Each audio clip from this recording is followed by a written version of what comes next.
अच्छा गुरुवर, कुछ संदेह है हमारे दिमाग में। बचपन से मैं जैसे सुनता आ रहा हूँ, जो चार एक शब्द हैं जो हमारे व्यक्तित्व से, हमारी पर्सनालिटी से, हमारे पूरे जीवन से जुड़े हुए हैं और जिनका कि समय समय पर एक अपना एक महत्व है। वो चार शब्द हैं धर्म, अर्थ, काम, मोक्ष। तो क्या इनका ज्योतिष में भी कोई स्थान है? ज्योतिष में भी क्या हम इनको अपने कुंडली के माध्यम से इनको डिफाइन कर सकते हैं? सतीश जी, शायद आप दर्शकों के चाहत को समझते हुए आपने प्रश्न किया, क्योंकि मैं खूब जानता हूं कि इन सब सारी चीज़ों को आप बहुत गहनता से समझते हैं जी। लेकिन फिर भी बहुत बढ़िया क्वेश्चन है। कम से कम हमारे दर्शकों को इसका भान होगा। हाँ। वैसे तो जितने हमारे ज्योतिष बंधु हैं वो इस बात को भली भांति जानते हैं कि कुंडली में चार त्रिकोण, धर्म, अर्थ, काम, मोक्ष त्रिकोण ऑलरेडी इस्टेब्लिश्ड है, जो शास्त्रों में क्लियर कट डिफाइंड है। अच्छा, ऐसा जो ज्योतिष में है? जी। ओके। और दर्शकों को एक काम करता हूँ, मैं एक चित्र लगाता हूँ स्क्रीन पे। दर्शकों ध्यान से देखिएगा, जो पहला चित्र है ये पहला धर्म त्रिकोण है, जो प्रथम, पंचम और नवम भाव को मिलाकर एक त्रिकोण बनता है। ये हमारा धर्म त्रिकोण है। ओके, ठीक है। और इसी प्रकार से दूसरा, छठा और दसवां ये हमारा अर्थ त्रिकोण है। ओके। ये अर्थ त्रिकोण कहलाता है। और इसका ठीक अगला भाग यानी तृतीय, सप्तम और एकादश भाव जो होता है, यहाँ भी अगर आप देखिए सामने दर्शकों को दिखाई दे रहा है, तीसरा ट्रायंगल है। ये तीसरा त्रिकोण काम त्रिकोण के नाम से जाना जाता है। और चौथा जो है ये मोक्ष त्रिकोण, यानी जिसमें 4, 8, 12 यानी कर्क राशि, अगर हम काल पुरुष कुंडली की बात करें, वृश्चिक, तो हाँ वृश्चिक और मीन राशि। ओके, ये हमारा मोक्ष भाव है। और सतीश जी, वैसे तो आपने प्रश्न सिर्फ भाव के बारे में किया है, लेकिन मैं थोड़ा सा इसको ब्रीफ करना चाहूँगा। बिल्कुल बिल्कुल करिए, मैं पूछने भी वाला था ये। प्यास इतनी जल्दी मिटती नहीं है, बताइए। हाँ।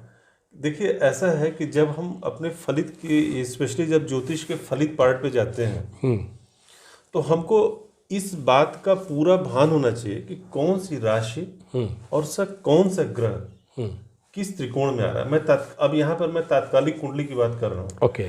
तात्कालिक कुंडली तो हर व्यक्ति की मेष लग्न की भी हो सकती है।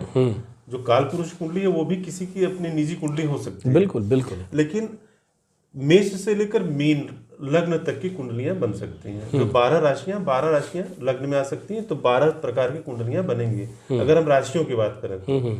और ग्रह भी इस भचक्र में कहीं भी चलायमान है, चूंकि ग्रह, तो किसी की भी कुंडली में कहीं भी ग्रह ये हो सकते हैं।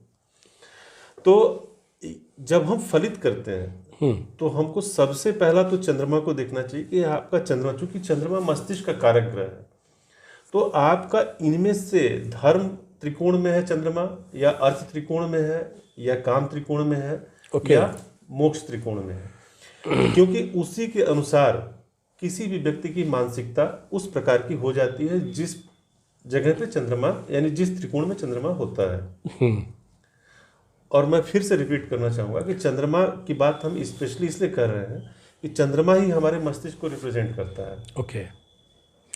मतलब कि इन चारों त्रिकोणों में चंद्रमा जिस त्रिकोण में आता है, आदमी की मानसिकता उस टाइप की थोड़ी रहती है। बिल्कुल बिल्कुल रहती है। ओके। आजकल के हिसाब से अगर देखा जाए तो अर्थ या काम में रहनी चाहिए आपके हिसाब से। चलिए ठीक है। अच्छा, वैसे तो एक बात और बताऊं कि चंद्रमा से तो व्यक्ति की मानसिकता देखी जाती है या मस्तिष्क की स्थिति देखी जाती है, लेकिन इसके अलावा जितने भी ग्रह हैं, देखिए शुक्र सबसे ज्यादा प्रभावित तब होगा जब ये काम भाव में हो। अच्छा। जो शुक्र का ओरिजिनल जो स्ट्रेंथ है वो विजिबल तब होगा जब शुक्र काम भाव में हो। गुरु अगर सात्विक त्रिकोण यानी धर्म त्रिकोण में हो तो यहाँ गुरु ज्यादा प्रभावी होंगे। अच्छा, धर्म त्रिकोण में? हाँ, नहीं धन त्रिकोण नहीं, धर्म त्रिकोण। जी हाँ जी, धर्म त्रिकोण। अगर यानी पहला, पांचवा, नवा का जो त्रिकोण है, अगर गुरु इनमें से किसी एक जगह पे है तो गुरु अपने फुल फ्लेज या फुल इम्पैक्ट में आएंगे। लेकिन दूसरी बात बता दूं आपसे कि अगर गुरु अर्थ त्रिकोण में है तो कहीं न कहीं अपने ज्ञान से अर्जन की प्रवृत्ति ये उस व्यक्ति के मन में आ जाएगी अगर गुरु कहीं पर अर्थ त्रिकोण में है। गुरु काम त्रिकोण में चले गए तो निश्चित रूप से सारा ज्ञान आपका डाइवर्जन उधर हो जाएगा, काम की तरफ होगा। और देखिए, काम का मतलब सिर्फ सेक्सुअल जो पोर्शन है वो नहीं है, यहाँ पर काम से बहुत सारी चीजें देखी जाती हैं।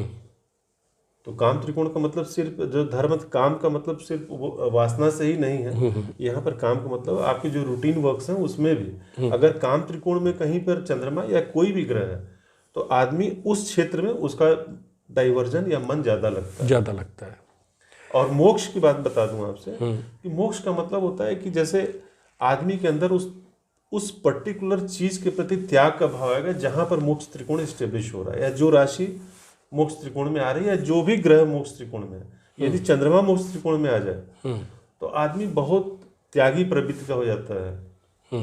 और देखिए 8th पोजीशन जहां पर 8वीं राशि होती है, यानी वृश्चिक राशि कहिए या 8वें पोजीशन 8वें भाव में, करेक्ट, यहाँ पर आदमी मतलब ये समझे आप, अगर यहाँ पे चंद्रमा है तो जैसे कंपेल्ड सेक्रीफाइस करने की बात होती है कि आपको जबरदस्ती त्याग कराया जाएगा।